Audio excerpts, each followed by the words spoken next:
අයිබෝන් සුබ දවසක් දෝල පුතාල සියලුම දෙනාට. අද අපි කතා කරමු සීමා සහිත සමාගමක මූල්‍ය ප්‍රකාශන පිළියෙල කිරීම.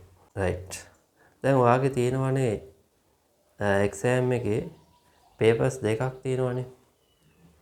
ඒකේ දෙවෙනි ප්‍රශ්න පත්‍රය නැත්නම් සෙකන්ඩ් පේපර් එකේ පළවෙනි ගාන තමයි සමාගම් ගාන. හරිද? එතකොට සෙකන්ඩ් පේපර් එකේ ප්‍රශ්න 6ක් එනවා. ප්‍රශ්න 6න් ප්‍රශ්න 5කට ඔයා ආන්සර්ස් දෙන්න ඕන. හරිද? ඒ වගේම මතක තියාගන්න සෙකන්ඩ් පේපර් එකේ පළවෙනි ප්‍රශ්න දෙක අනිවාර්යයි. එහෙනම් මේ සමාගම් ගාන අනිවාර්යෙන් ඔයා එක්සෑම් එකේ හදන්න ඕන. ඔයාට අතාරින්න බෑ. හරි? එතකොට සමාගම් ගානට ලකුණු 40ක් හම්බ වෙනවා. ලකුණු කීයද? ලකුණු 40යි. කාලය වාට ගන්න පුළුවන් විනාඩි 36යි. ඒකත් මතක තියාගන්න. එතකොට අභියෝගයක් නේ. සෑහෙන ස්පීඩ් අපි මේ ගාන හදන්න ඕන. හරි? රයිට්. ඒ වගේම මතක තියාගන්න පළවෙනි ප්‍රශ්න පත්‍රය. ප්‍රශ්න 50ක් එනවා. ඒ ප්‍රශ්න 50නොත් ප්‍රශ්න 3ක් හෝ ප්‍රශ්න 4ක් ගොඩක් වෙලාවට සමාගම් ආශ්‍රයෙන් අහනවා. එහෙනම් මේ පාඩම ඉතාමත් වැදගත්. වාගේ සිලබස් එකේ වැදගත්ම පාඩම. හරි? ඒක හොඳට මතක තියාගන්න. රයිට්. එතකොට අපි මේ පාඩම මොනවද ඉගෙන ගන්න තියෙන්නේ? දැන් ළමයෙක්ට ප්‍රශ්නයක් එන්න පුළුවන්. සමාගම් කිව්වහම අපිට මේ පාඩමේ මොන කරුණුද ඉගෙන ගන්න තියෙන්නේ. හරි. රයිට්. දැන් මම ඔයාලට පෙන්නන්නම්. මේ පාඩමේ අපිට ඉගෙන ගන්න තියෙනවා සමාගම් වර්ග කිරීම. හරි. ඒ කියන්නේ ලංකාවේ සමාගම් පනත අනුව නේද? සමාගම් කොහොමද වර්ග කරන්නේ කියලා අපි ඉස්සෙල්ලාම ඉගෙන ගන්නවා. නැත්නම් සමාගමක් කියන්නේ මොකක්ද කියන්නේ. හරි? ඊට පස්සේ සමාගම් වර්ග. සමාගම් වල තියෙන ලක්ෂණ. හරි? අන්න ඒ දේවල් ටික අපි ඉස්සෙල්ලාම මේ පාඩමේ ඉගෙන ගන්න ඕන. ඊළඟට මේ පාඩමේ ඉගෙන ගන්න තියෙනවා සමාගමක තියෙන කොටස් වර්ග. ප්‍රකාශිත ප්‍රාග්ධනය, ප්‍රතිෂ්ඨාව, කොටස් නිකුතුව, ඊට පස්සේ කොටස් නිකුතුව ගිණුම් තියෙන ආකාරය මේවා එක්සෑම් එකේ අහනවා. ඉතාමත් වැදගත්. ඊළඟට මේ පාඩමේ අපිට ඉගෙන ගන්න තියෙනවා හිමිකම් නිකුතුව සහ සංචිත ප්‍රාග්ධනිත කිරීම. මේකත් එක්සෑම් එකේ නිතරම වාගෙන් අහන පොයින්ට් එකක්. හරි? ඊළඟට වැදගත්ම කොටස තමයි මේ පාඩමේ සීමිත පොදු සමාගමක මූල්‍ය ප්‍රකාශන පිළියෙල කිරීම. හරි? එතකොට මෙන්න මේ මූල්‍ය ප්‍රකාශන 5ක් තියෙනවා. ඒ 5 සම්බන්ධයෙන් ඔයා හොඳ දැනුමක් තියෙන්න ඕන. හරිද? මූල්‍ය ප්‍රකාශන හදන විදිය ගැන හොඳ අවබෝධයක් තියෙන්න ඕන. ඊට අමතරව තව ඉගෙන ගන්න තියෙනවා මූල්‍ය ප්‍රකාශන හදනකොට අදාළ වෙන අණ 50ත්. හරි? මම කතා කරනවා 8ක් කතා කරනවා. රයිට්. එතකොට මම කිව්වා එක්සෑම් එකේ එන්නේ ඔයාලට සමාගම් ගාණක් එනවා.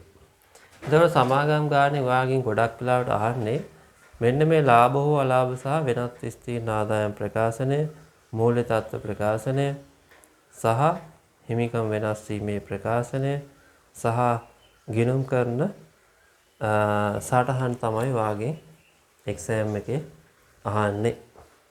හරි? රයිට්. දැන් පැහැදිලිද මේ පාඩමේ අපිට මොනවද ඉගෙන ගන්න තියෙන දේවල් ටික කියලා.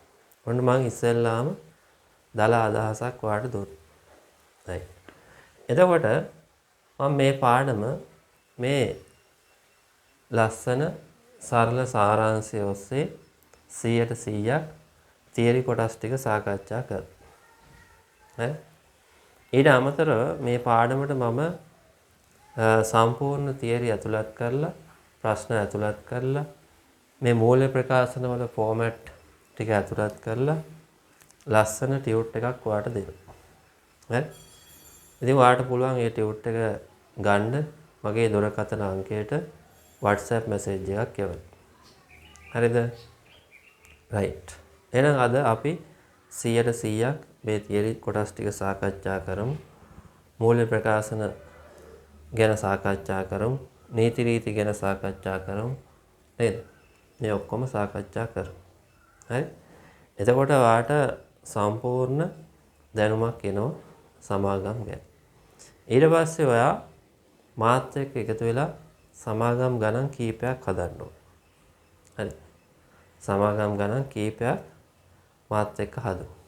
එක්සෑම් එකට යන්න කලින් මතක තියාගන්න ඔයා සමාගම් ගණන් 20ක්වත් අනිවාර්යෙන් තනියම ටයිම් තියලා හදලා යන්න ඕන. එම හදලා ගියොත් ඔයාට ඒකක් ගන්නවා කියන එක සිහිනයක් වෙන්නේ නැහැ. හරි? රයිට්. ඔයාට ජපුරට යනවා කියන එක සිහිනයක් වෙන්නේ. හොඳට මතක තියාගන්න. ගණන් 20ක් ඔයා තනියම හදලා යන්න ඕන. ටයිම් තියලා. රයිට්.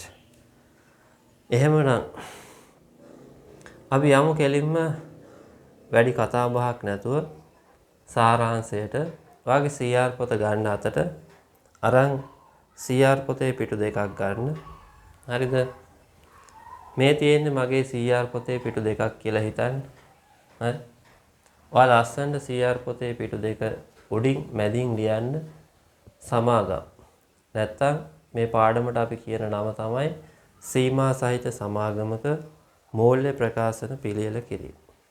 අන්නේ දිග නම ලිව්වත් කමන්නේ. රයිට්. ඊට පස්සේ අපි සමාගමක් කියන එක මොකක්ද කියන එක නැත්නම් සමාගමක් නිර්වචනය කරමු අපි ඉස්සෙල්ලාම. ඒ නිර්වචනය මෙන්න මෙතනින් වරහන් ඇතුලේ ලියා ගමු. හරි? රයිට්. ඊට පස්සේ ඔයා රතු පෑන අරගෙන බෙදා ගන්න මේ පාඩම කොටස් 4කට. පළවෙනි ඊතලයේ දාලා ලියා ගන්න සමාගම් වර්ග කිරීම, දෙවෙනි ඊතලයේ කොටස් වර්ග, තුන්වෙනි ඊතලයේ හිමිකම් නිකුතුව, හතරවෙනි ඊතලයේ සීමිත පොදු සමාගමක මූල්‍ය ප්‍රකාශන. මේ පාඩම එනම් කොටස් 4ක් තියෙනවා. right. දැන් එහෙනම් මම කියලා දෙන්නම් සමාගමක් කියන්නේ මොකක්ද කියලා. හරි? සමාගම් වල නිර්වචනය තමයි කතා කරන්න යන්නේ.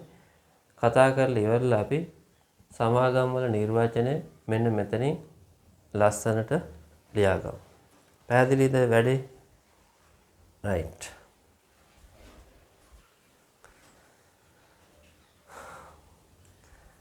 මේ නිර්වචනය ඇතුලේ කාරණා 4ක් තියෙනවා. දැන් මම කියලා දෙන්න යන්නේ සමාගමක් කියන්නේ මොකක්ද කියලා. දැනටමත් ඔයා දන්නවා තනි පුද්ගල ව්‍යාපාර දන්න. හවුල් ව්‍යාපාර ගැන දන්න. ලාභ අරමුණු කර නොගත් සංවිධාන ගැන දන්න. ඒ වගේ ව්‍යාපාර සංවිධානයක් තමයි සමාගම් කියන්නේ. නේද?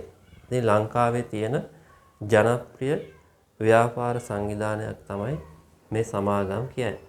හරි. එතකොට සමාගම් වල තියෙන ලක්ෂණ තියෙනවා. අන්න ඒ ලක්ෂණ 4ක් මම කියනවා. හරිද? ඒ ලක්ෂණ 4 තමයි සමාගම් නිර්වචනය ඇතුලේ තියෙන්නේ. හරි. ඔන්න පළවෙනි ලක්ෂණය මම කියනවා. 2007 අංක 7 දරන සමාගම් පනත යටතේ ලියාපදිංචි කරන ලද සමාගමක් නම් අනිවාර්යෙන් 2007 අංක 7 දරන සමාගම් පනත යටතේ ලියාපදිංචි කරන්න. ඔන්න ඕක තමයි පළවෙනි ලක්ෂණය. ඊළඟට දෙවෙනි ලක්ෂණය. දෙවෙනි ලක්ෂණය තමයි මේ සමාගමකට නෛතික පුද්ගල භාවයක් තියෙනවා. ඒ කියන්නේ නීතියේ ඉදිරියේ සමාගම පුද්ගලයෙක් විදියට පිළිගන්න. තුන්වෙනි ලක්ෂණය. සමාගමක් ප්‍රාග්ධනය රැස් කරගන්නේ කොටස් නිකුත් කිරීම මගින්. හරි? සමාගමක් ප්‍රාග්ධනය රැස් කරගන්නේ කොටස් නිකුත් කිරීම මගින්. අපි ඉස්සරහට තව දුරටත් කතා කරමු. හරි? හතරවෙනි ලක්ෂණය තමයි වගකීම සීමා සහිතයි. සමාගමක කොටස් හිමියන්ගේ වගකීම සීමා සහිතයි. හරි. දැන් මම කෙටියෙන් කියවේ. තව ටිකක් ඉස්සරහට යනකොට මම මේ කරුණු මේ වචන විස්තරාත්මකව ඔයාලට කියලා දෙන්න. හරි. එහෙනම් අපි ලියාගමුද සමාගමක නිර්වචනය. මෙන්න මෙතනින් ලියාගමු සමාගමක නිර්වචනය. වරහන් ඇතුලේ ලියන්න 2007 අංක 7 දරන සමාගම් පනත යටතේ ලියාපදිංචි කළ යුතු නෛතික පුද්ගල භාවයක් සහිත කොටස් නිකුත් කරමින් ප්‍රාග්ධනය සපයාගත හැකි සහ කොටස් හිමියන්ගේ වගකීම සීමිත වන්නා වූ සමාගම් සංස්ථාපිත සමාගම් ලෙස හැඳින්විය හැකිය. එහෙනම් නිර්වචනය ඇතුලේ කාරණා 4ක් තිබ්බේ හොඳට මතක තියාගන්න. හොඳයි. අපි දැන් සමාගම් වල නිර්වචනය සාකච්ඡා කරා. දැන් දන්නවා සමාගමක් කියන්නේ මොකක්ද කියලා. හරි? දැන් අපි නෝට් එකේ ලියාගමු මේ සංස්ථාපිත සමාගම් වල ලක්ෂණ කීපයක්. හරි? සංස්ථාපිත සමාගම් වල ලක්ෂණ කීපයක් මම ලියා ගන්න දෙනවා. එතකොට මේ ටිකත් ඔයා බලාගත්තාම සමාගමක් කියන්නේ මොකක්ද කියන එක ඔයාගේ ඔළුවට 100%ක් යනවා. සමාගම් පිළිබඳ හොඳ දැනුමක් ඔයාට එනවා. right. එහෙනම් ලියන්න නෝට් එකේ සංස්ථාපිත සමාගම් වල ලක්ෂණ. ලස්සන නෙමෙයි ලක්ෂණ. right. ලියන්න 1. right. මේ දේවල් දැනටමත් අපි ටිකක් කතා කරමු නිසා අපි ඉක්මනට ලියාගෙන යමු. 1. සමාගම් පනත යටතේ සංස්ථාපනය කිරීම. නැත්නම් 2007 අංක 7 දරන සමාගම් පනත යටතේ සංස්ථාපනය කිරීම. අංක 2 දෙවැනි ලක්ෂණය කියන්න බලන්න සමාගමක අඛණ්ඩ පැවැත්මක් තිබීම. අඛණ්ඩ පැවැත්මක් තිබීම. ඒ කියන්නේ කොටස් හිමියෙක් මිය ගියොත් නැත්නම් බුන්වත් වුණොත් සමාගම ඉදිරියට පවත්වාගෙන යන්න ඒක බාධාවක් නැහැ. අංක 3 සීමිත වගකීම සහිතව ලියාපදිංචි කළ හැකි වීම. right. දාන අංක 4 කොටස් නිකුතුවෙන් ප්‍රාග්ධනය රැස් කරගත හැකි වීම. කොටස් නිකුත් කරලා ප්‍රාග්ධනය රැස් කරගන්න පුළුවන්. දැන් තනි පුද්ගල ව්‍යාපාර, අවුල් ව්‍යාපාර වලට කොටස් නිකුත් කරලා ප්‍රාග්ධනය රැස් කරගන්න බෑ. දැන් සීමිත පොදු සමාගමකට පුළුවන් මහ ජනතාව වෙත ප්‍රසිද්ධියේ කොටස් නිකුත් කරලා නැත්නම් ණයකර නිකුත් කරලා ප්‍රාග්ධනය රැස් කරගන්න පුළුවන්. කොටස් ප්‍රාග්ධනය නැත්නම් ණය ප්‍රාග්ධනය රැස් කරගන්න පුළුවන්. පැහැදිලිද? ඒ chance එක තනි පුද්ගල සහ අවුල් ව්‍යාපාර වලට නැහැ. ඒ වගේම පෞද්ගලික සමාගම් වලටත් බෑ ඒ විදියට. පොදු සමාගම් වලට පුළුවන්. හරි? ඊළඟ එක 5 වැඩි ප්‍රාග්ධනයක් රැස් කරගත හැකි වීම. වැඩි ප්‍රාග්ධනයක් රැස් කරගත හැකි වීම. right. ඒක තේරෙනවනේ. අංක 6 නෛතික පුද්ගල භාවයක් හිමිවීම. නෛතික පුද්ගල භාවයක් හිමිවීම. නෛතික පුද්ගල භාවයක් කියන්නේ ඒ සමාගම නීතිය ඉදිරියේ පුද්ගලයෙක් විදියට පිළිගන්නවා. හරි? දැන් තනි පුද්ගල ව්‍යාපාර, හවුල් ව්‍යාපාර නීතිය ඉදිරියේ පුද්ගලයෙක් විදියට පිළිගත්තේ නැහැ. හරි? නමුත් සමාගමක් නීතිය ඉදිරියේ පුද්ගලයෙක් විදියට පිළිගන්නවා. ඒ සමාගමට පුළුවන් සමාගමේ නමින් ගිවිසුම් වලට එළඹෙන්න පුළුවන්. හරි? එතකොට සමාගමේ නමට නඩු දාන්න පුළුවන්. හරි? ඒකයි නාතික පුද්ගල භාවය තියෙනවා කියලා කියන්නේ. right. ඊළඟ ලක්ෂණය ලියා ගන්න. අධ්‍යක්ෂක මණ්ඩලයක් මගින් කළමනාකරණය කෙරේ. 7 වෙනි ලක්ෂණය අධ්‍යක්ෂක මණ්ඩලයක් මගින් කළමනාකරණය කෙරේ. right. එතකොට මේක හොඳින් මතක තියාගන්න මේ සමාගම් වල තියෙන විශේෂිතම ලක්ෂණය. දැන් සමාගමක අයිතිකරුවෝ වෙන්නේ කොටස් හිමි. හරි? සමාගමක අයිතිකරුවෝ තමයි සමාගමේ කොටස් හිමි. නමුත් කොටස් හිමියෝ නෙමෙයි සමාගමේ පරිපාලන කටයුතු කරන්නේ. දැන් සමාගමේ තියෙනවනේ පරිපාලන කටයුතු. ඒවා කරන්නේ අධ්‍යක්ෂක මණ්ඩලයක් මගින්. ඒතකොට අයිතිකරුවෝ සමාගමේ වෙනම ඉන්නවා. පරිපාලන කටයුතු කරන්නේ අධ්‍යක්ෂක මණ්ඩලයක් මගින්. ඒතකොට අධ්‍යක්ෂක මණ්ඩලය පත් කරන්නේ කොටස් හිමියන්ගේ ඡන්දය. පැහැදිලිද? right. ඊළඟ එක 8 කොටස් හිමියන්ට ලාභාංශ ලබා දී. එතකොට කොටස් මිලදී ගත්ත කොටස් හිමියන්ට ලැබෙන ප්‍රධානතම ප්‍රතිලාභය තමයි ලාභාංශ ලැබෙන්නේ. හරි? අපි හිතමු එක කොටස් හිමියෙක් කොටස් 1000ක් මිලට අරන් තියෙනවා. හරි? එතකොට සමාගම ලාභාංශ ප්‍රකාශ කරනවා එක කොටසකට රුපියල් 20 ගන්න. එහෙනම් එයාට 20 වැඩි කිරීම 1000 ඒ ප්‍රමාණයට ලාභාංශ ලැබෙනවා. නේද? දැන් තනි පුද්ගල ව්‍යාපාර, හවුල් ව්‍යාපාරවල ලාභාංශ කියන වචනේ තිබ්බේ නැහැ. නමුත් සමාගම් වල මතක තියාගන්න මේ කොටස් හිමියන්ට ලැබෙන ප්‍රධානම ප්‍රතිලාභයක් තමයි ලාභාංශ ලැබෙන්නේ. හරිද? එයා මිලදී ගත්ත කොටස් සංඛ්‍යාවට අනුව තමයි ලාභාංශ වටිනාකම හම්බෙන්නේ. right. අංක 9 නීතිමය විධිවිධාන අධික වේ. අංක 9 නීතිමය විධිවිධාන අධික වේ. දැන් තනි පුද්ගල ව්‍යාපාර, හවුල් ව්‍යාපාර වලට වඩා මතක තියාගන්න මේ සමාගම් වලට බලපාන නීති රීති ප්‍රමාණය වැඩි. හරි. සමාගම් වලට බලපාන නීති රීති ප්‍රමාණය වැඩි. දැන් සමාගම් වල බලපාන ප්‍රධාන නීතිය මොකද්ද? 2007 අංක 7 දරන සමාගම් පනත.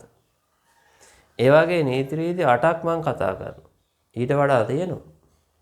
හරිද? සමාගමකට බලපාන ප්‍රධාන නීති රීති 8ක් මම කතා කරනවා. ශ්‍රී ලංකා ගිණුම්කරණ ප්‍රමිත, මූල්‍ය වාර්තාකරණයේ සංකල්පනාත්මක රාමුව, 1995 අංක 15 දරන ශ්‍රී ලංකා ගිණුම්කරණ හා විගණන ප්‍රමිත පනත, නේද? දේශීය ආදායම් බදු පනත, එකතු කළ අගය මත බදු පනත වගේ නීති රීති ගොඩක් සමාගම් වලට බලපානවා.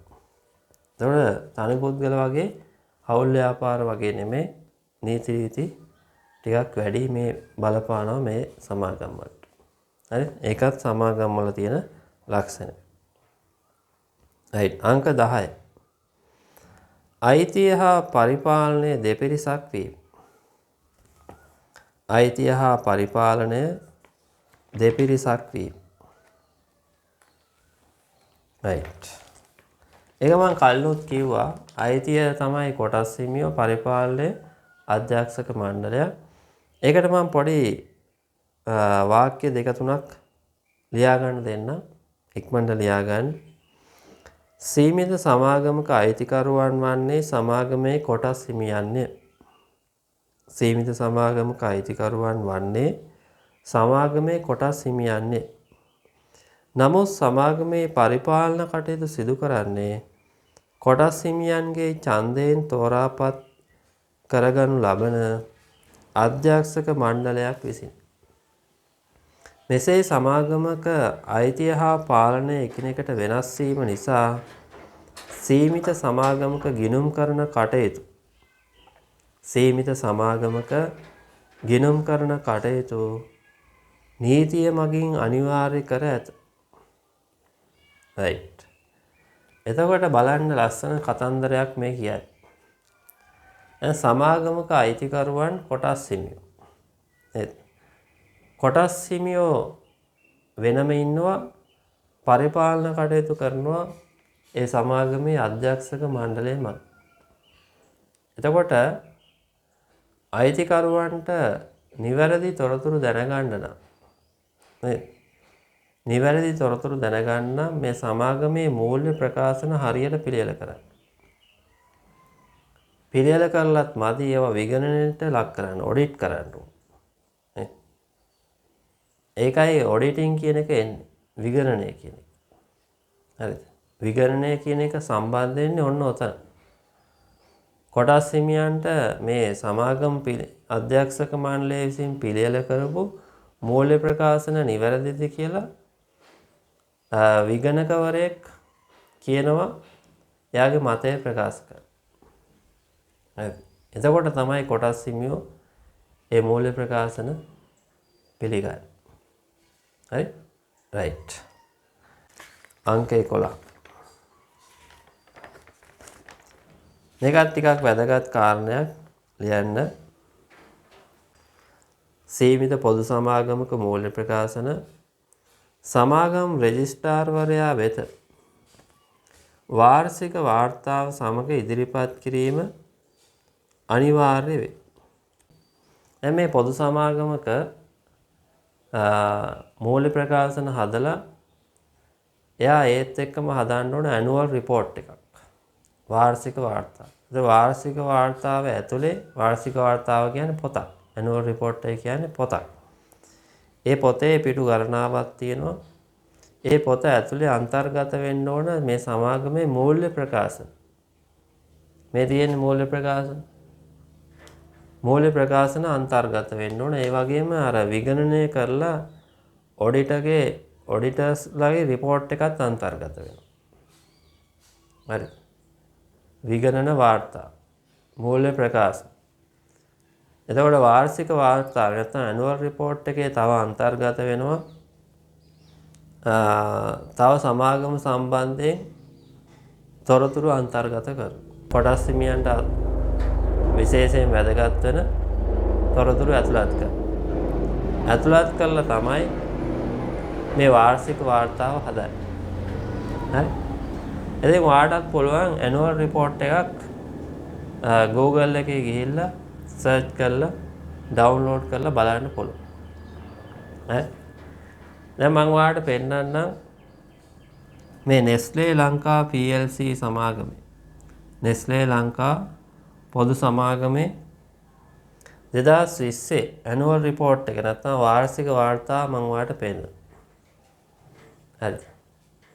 Nestle සමාගම ලංකාවේ ජනප්‍රිය සමාගමක්නේ. මෙයා තමයි අපිට Nestamol දෙන්නේ. නේ. ඔයා ගෙදර ගොඩක් වෙලාවට Nestamol බොනවා ඇති. හරි. ඒ Nestamol කවුද ලංකාවේ බෙදා හරින්නේ? මෙන්න මේ කම්පැනි එක. Nestle Lanka PLC. හරි. එහෙනම් අපි බලමුද 2020 යාළගේ ඇනුවල් රිපෝට් එක පොඩ්ඩක් බලමු. හරි.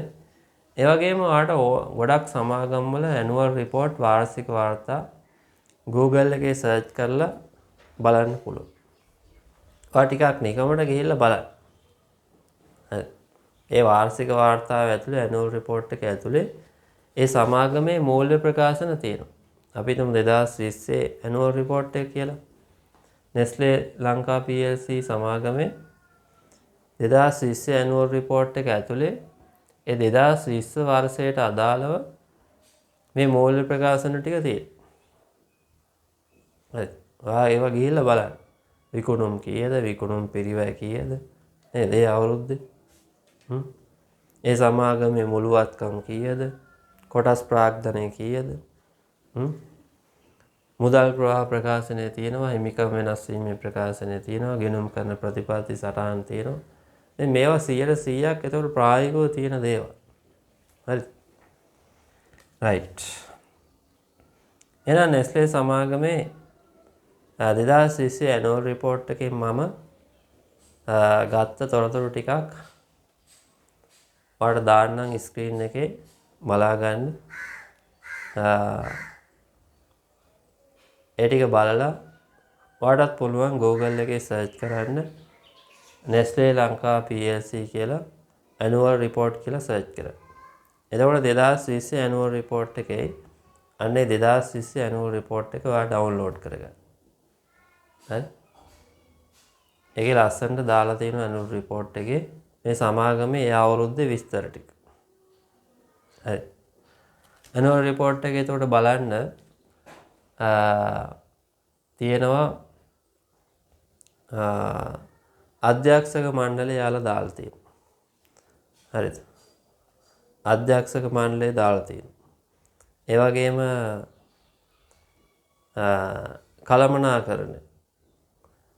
කළමනාකරණයට දායක වෙන අයගේ විස්තර දාලා තියෙනවා.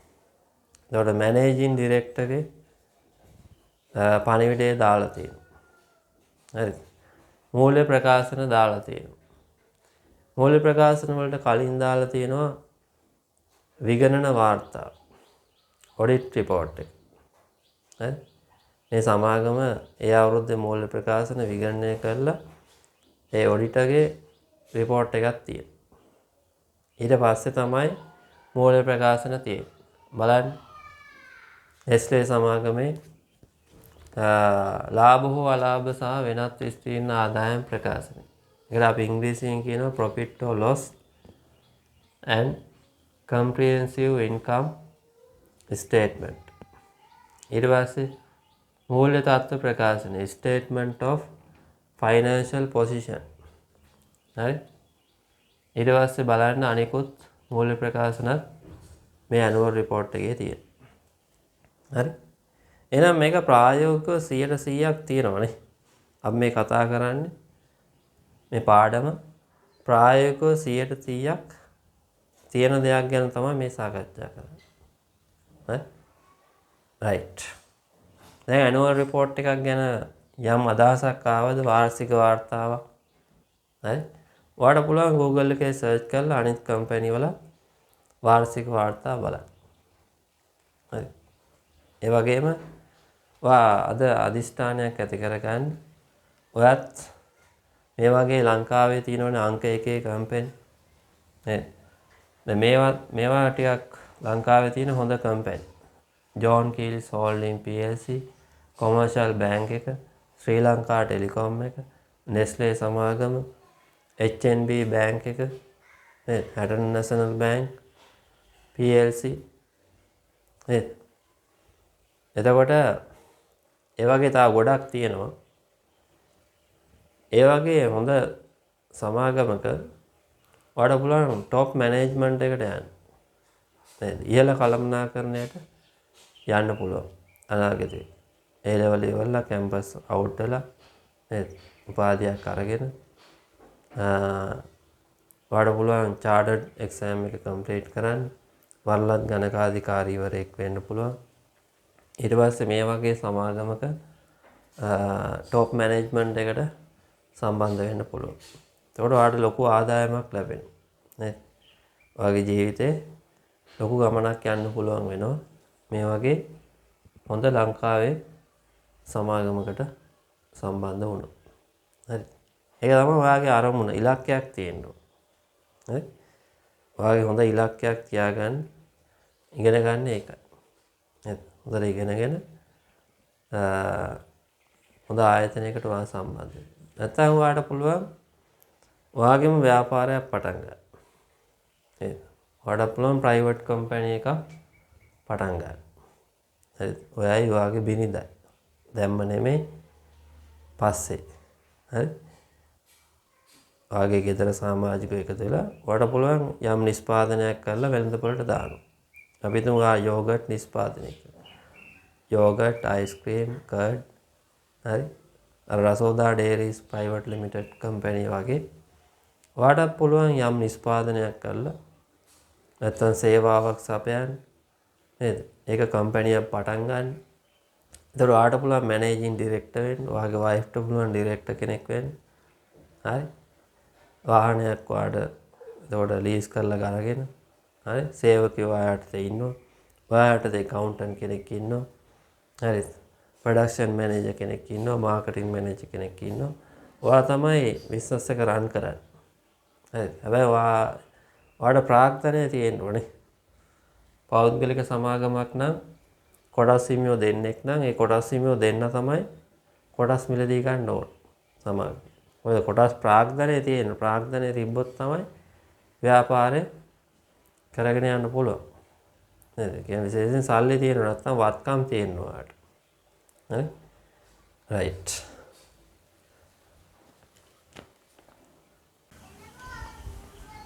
අපි යමු එහෙනම් සමාගම් වර්ග කරන්න. පළවෙනි ඊතලයේ දාන්න ඔයාලා ලිව්වා සමාගම් වර්ග කිරීම. මේ සමාගම් වර්ග කරන්නේ අපි 2007 අංක 7 දරන සමාගම් පනතට අනුව.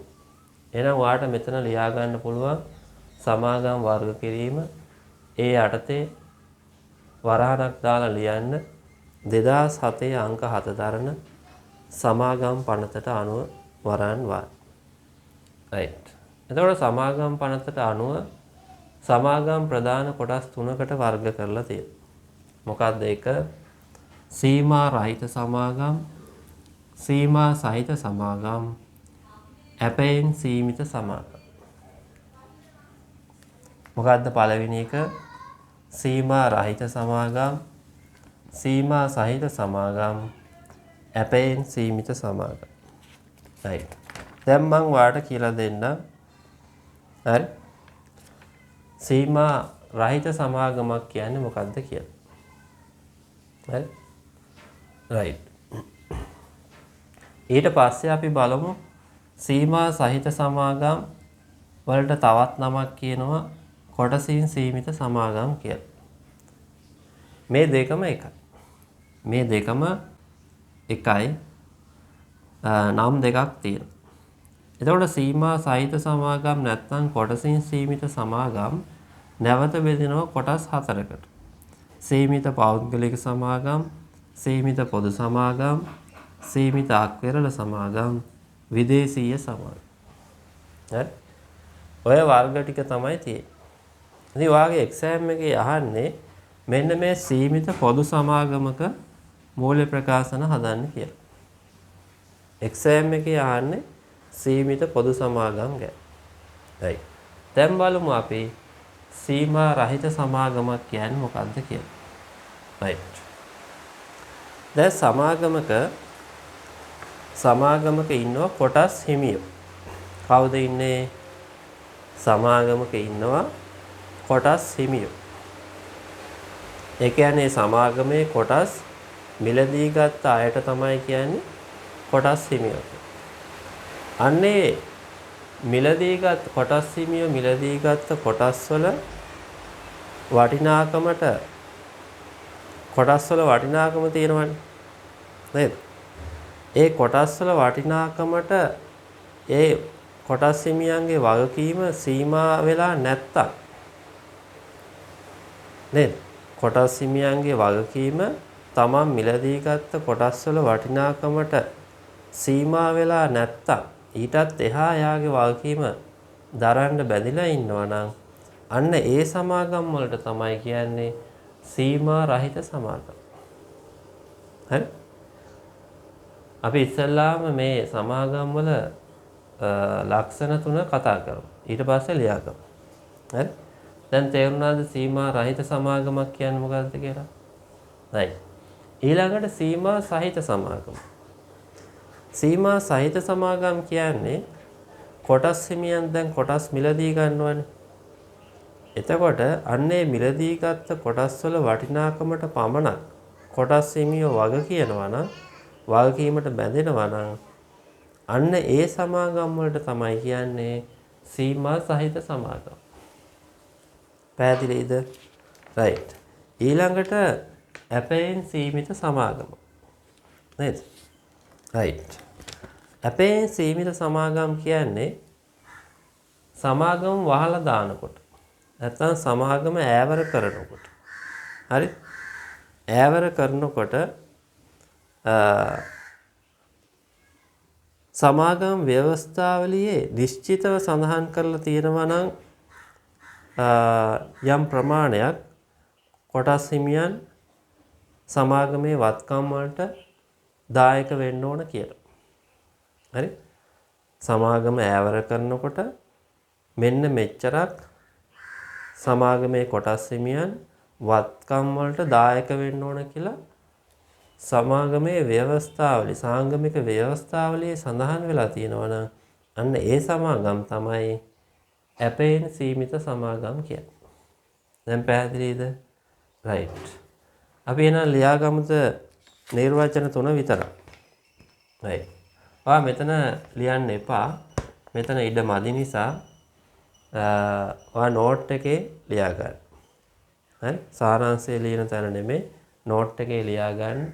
සමාගම් වර්ග කිරීම එයාට දාන්න අංක 1 සීමා රහිත සමාගම්.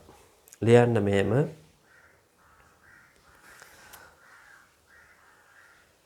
සාංගමික ව්‍යවස්ථාවලියේ සඳහන් කර ඇති පරිදි කොටස්කරුවන්ට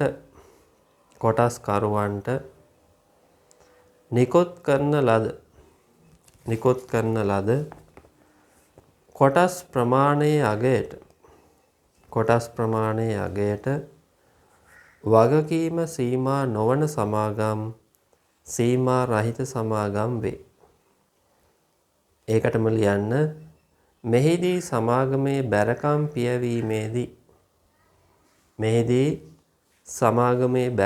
පියවීමේදී සීමාවකින් තොරව සමාගමේ වත්කම් සඳහා දායක වීම සිදුවේ. රයිට්.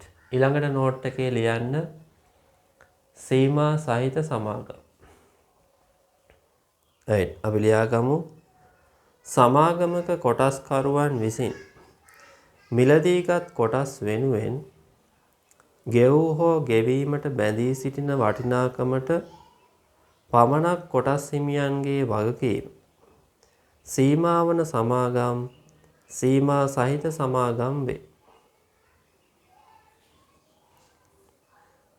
මෙහිදී සාංගමික ව්‍යවස්ථාවලියේ සඳහන් කර ඇති ප්‍රමාණයට කොටස්කරුවන්ගේ වගකීම සීමා කෙරේ. තව එක වාක්‍යයක් ලියා ගන්න. මේ අනුව සීමිත සමාගම් සම්බන්ධයෙන් 2007 අංක 7 දරන සමාගම් පනත බලපවත්වන අතර එහි සඳහන් නීති රීති හා රෙගුලාසි වලට අනුගතව ක්‍රියාත්මක විය යුතුය. මම යනවා ඇපයෙන් සීමිත සමාගම්. ලියන්න ඇපයෙන් සීමිත සමාගම්. සමාගම ඈවර කිරීමේදී සමාගමේ ව්‍යවස්ථාවලියේ නිශ්චිතව සඳහන් කර ඇති ප්‍රමාණයකින් සමාගම ඈවර කිරීමේදී සමාගමේ ව්‍යවස්ථාවලියේ නිශ්චිතව සඳහන් කර ඇති ප්‍රමාණයකින් සමාජිකයන් විසින් එහි වත්කම් වලට දායක වන සමාගම් ඇපයෙන් සීමා සහිත සමාගම් වේ. රයිට්. මේ සම්බන්ධයෙන් තවත් විස්තර ඔයාලට ටියුට් එකේ බලා ගන්න පුළුවන්. ගොඩක් තියරි කොටස් මම සාකච්ඡා කරන්නේ මොකද ව්‍යාපාර අධ්‍යයනය කියන විෂය ඉගෙන ගන්නකොට ඔයා මේ සමාගම් ගැන ගොඩක් කරුණු ඉගෙන ගන්න. හරි? ඒ නිසා මම නිර්වචනයේ පමණයි සාකච්ඡා කරන්නේ. රයිට්. මෙතන එහෙනම් පහළට ඊතලයක් දාලා ලියා ගන්න කොටසින් සීමිත සමාගම්. ඒකටත් ඕනනම් එක වාක්‍යයක් අපි ලියාගෙන යමු. නේද? ඔයාගේ නෝට් එකේ ලියා ගන්න කොටසින් සීමිත සමාගම්. හැබැයි මතක තියාගන්න මේ දෙකම එකයි. නෝට් එකේ ලියන්න කොටස් නිකුත් කිරීමෙන් ප්‍රාග්ධනය රැස් කර ගන්නා එසේම එම කොටස් හිමියන්ගේ වගකීම් මිලදීගත් කොටස සඳහා ගෙවිය යුතු මුළු වටිනාකමට සීමා වන සමාගම් කොටසින් සීමා සහිත සමාගම් වේ. පැහැදිලිද? හොඳයි. අපි පහළට ඊතලයක් දාලා සීමා සහිත සමාගම් නැවත බෙදෙනවා කොටස් 4කට. ලියන්න සීමිත පෞද්ගලික සමාගම්, සීමිත පොදු සමාගම්, සීමිත අක්වෙරළ සමාගම්, විදේශීය සමාගම්. රයිට්. අපි ඉස්සෙල්ලාම ඉගෙන ගමු මේ සීමිත පෞද්ගලික සමාගම් සහ සීමිත පොදු සමාගම් ගැන. ඊට පස්සේ මේ දෙක සාකච්ඡා කරමු. රයිට්. මම ඉස්සෙල්ලාම කියලා දෙන්නම් ඔයාලට සීමිත පෞද්ගලික සමාගමක් කියන්නේ මොකක්ද කියලා. හරි. අපි ඉංග්‍රීසියෙන් කියනවා private limited කියලා. හරි. ඉතින් මම වැඩ කරා private company එක. accountant විදියට අවුරුදු 3ක් සේවය කරා. ඒකේ නම තමයි රසෝදා Dairies Private Limited. ඔයා Google එකේ search කරන්න රසෝදා Dairies Private Limited කියලා. සිංහලෙන් කියනවා රසෝදා පුද්ගලික රසෝදා Dairies පුද්ගලික සමාගම. right. ඒකේ accountant විදියට අවුරුදු 3ක් සේවය කරා. ඒක එතකොට පෞද්ගලික සමාගමක් නේ. private company එක. හරි. ඒකේ හිටියා කොටස් හිමියෝ දෙන්නයි හිටියේ. හරි. එතකොට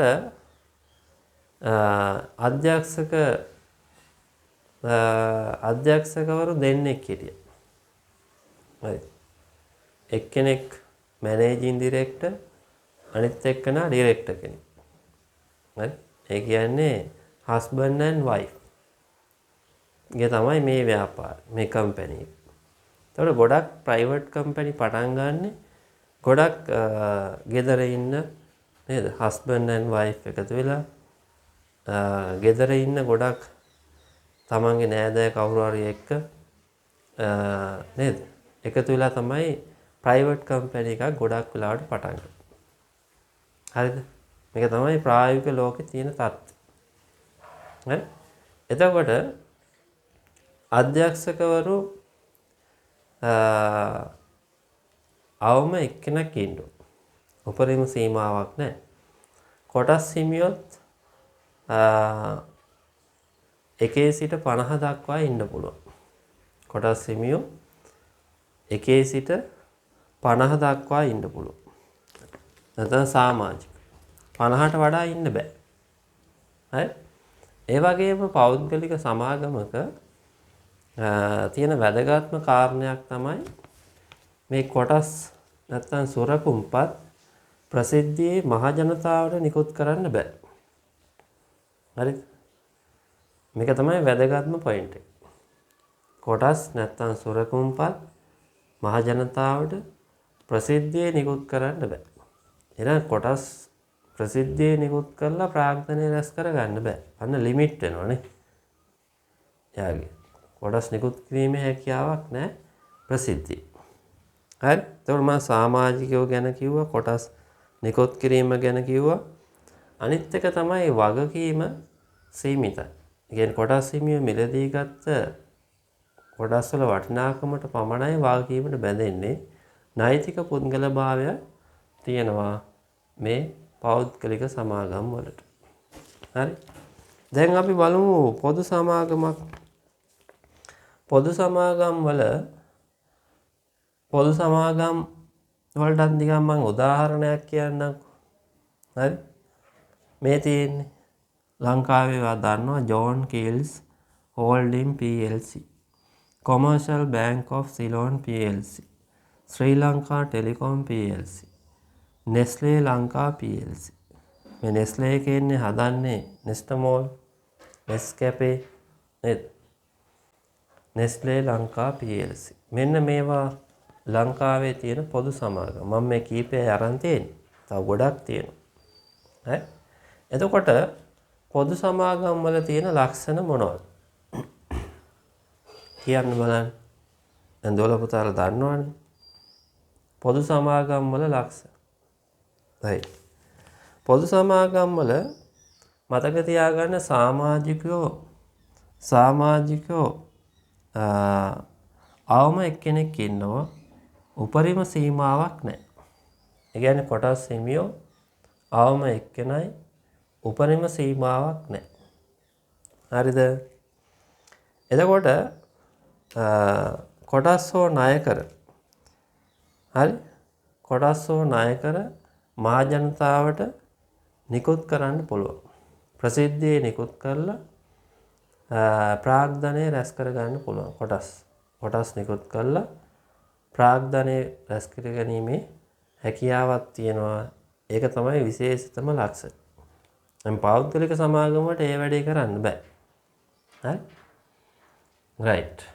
ඊළඟ ලක්ෂණය තමයි මේකෙත් අධ්‍යක්ෂක මණ්ඩලයේ අවම වශයෙන් සමාජිකයෝ දෙන්නෙක් ඉන්නවා. හරි? ඒ වගේම කොටස් හිමියන් මිලදී ගත්ත වටිනාකමට පමණයි වගකීමට බැඳෙන්නේ. මේ සමාගම් වලට නෛතික පුද්ගල භාවයක් තියෙනවා. හරි? රයිට්. ඒ වගේම තව වැදගත් පොයින්ට් එකක් තියෙනවා මේ සීමිත පොදු සමාගමක වාර්ෂික වාර්තාව ඇනුවල් රිපෝට් කියලා අපි කියන්නේ. වාර්ෂික වාර්තාව සමාගම් රෙජිස්ට්‍රාර් වෙත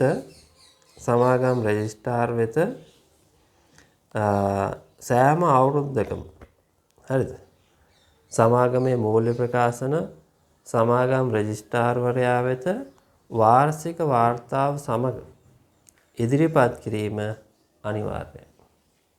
පැහැදිලිද?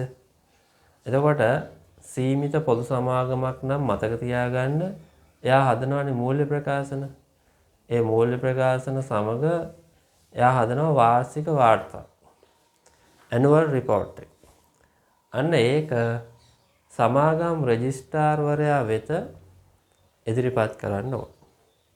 හරි? ඒකත් මතක තියාගන්න. එතකොට මේ සීමිත පොදු සමාගම් අනිවාර්යෙන් කොටස් වෙළඳපොලේ ලියාපදිංචි වෙලා තියෙන්න ඕන. හරිද? කොටස් වෙළඳපොලේ ලියාපදිංචි වෙච්ච සමාගම් වලට තමයි පොදු සමාගම් කියලා කියන්නේ. අපි කියනවා ලැයිස්තුගත සමාගම් කියලා. හරි?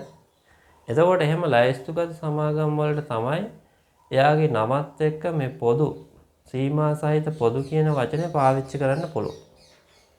හරි? කොටස් වෙළඳපොලේ ලියාපදිංචි වෙලා තියෙන නැත්නම් ලැයිස්තුගත සමාගම් වලට පමණයි නමත් එක්ක සීමිත පොදු නැත්නම් සීමා සහිත පොදු කියන වචනේ පාවිච්චි කරන්න පුළුවන්.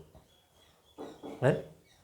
එතකොට සීමිත පොදු සමාගමක් නම් මතක තියාගන්න අනිවාර්යෙන් එයාගේ නමත් එක්ක සීමිත නැත්නම් සීමා සහිත පොදු වචනේ එනවා. දැන් මේ බලන්න. John Keells holding PLC.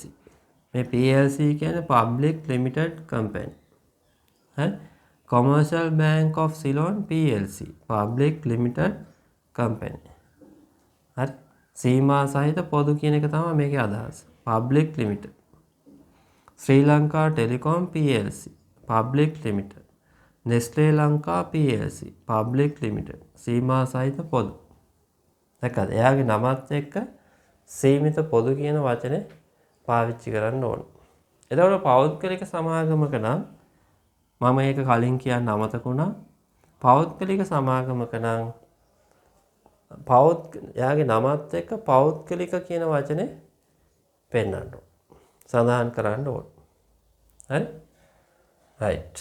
ඒ වගේම මෙතන මතක තියාගන්න සීමිත පොදු සමාගම් යටතේ මතක තියාගන්න දැන් සමහර සමාගම් ලැයිස්තුගත සමාගම් නෙවෙයි.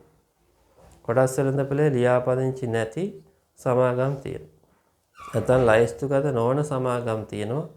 එහෙම සමාගම් වලට මේ පොදු කියන වචනේ පාවිච්චි කරන්න බෑ. හරි? ඒතකොට සීමා සහිත කියන වචනේ පමණයි නමත් එක්ක පාවිච්චි කරන්න පුළුවන්. රයිට්. එහෙනම් අපි ලියාගමුද? සීමා සහිත පෞද්ගලික සමාගම්. රයිට්.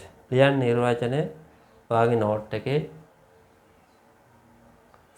සීමිත පෞද්ගලික සමාගම්.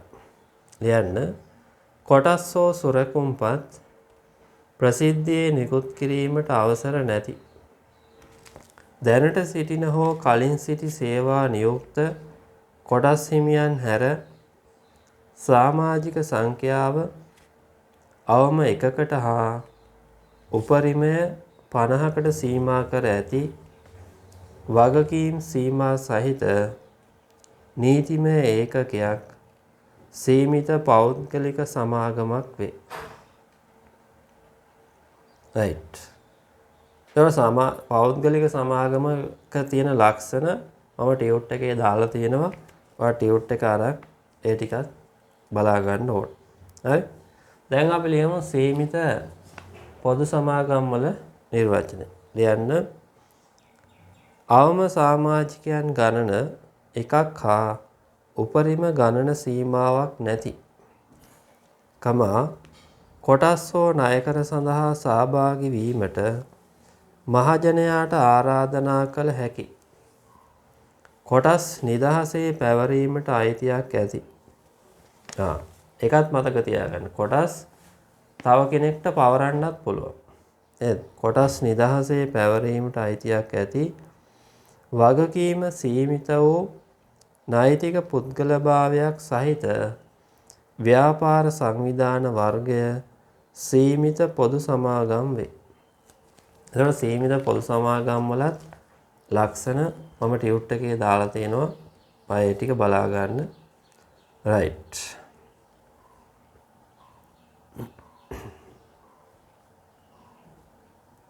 අපි එන යනවා සීමිත අක්වෙරළ සමාගම් සහ විදේශීය සමාගම් වල නිර්වචනය කතා කරන්න.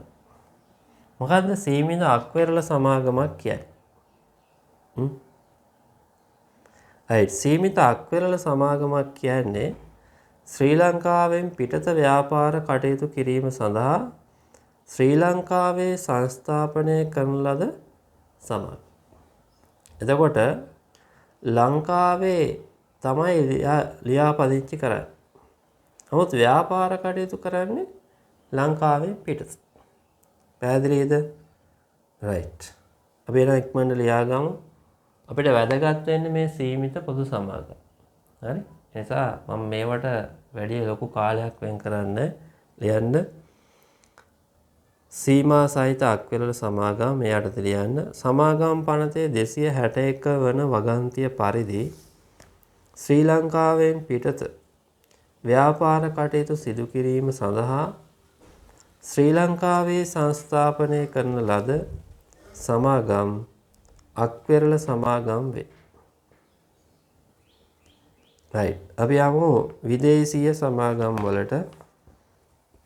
විදේශීය සමාගම්. මේකට අපි තවත් නම් දෙකක් කියනවා.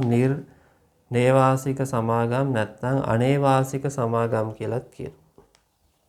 හරි?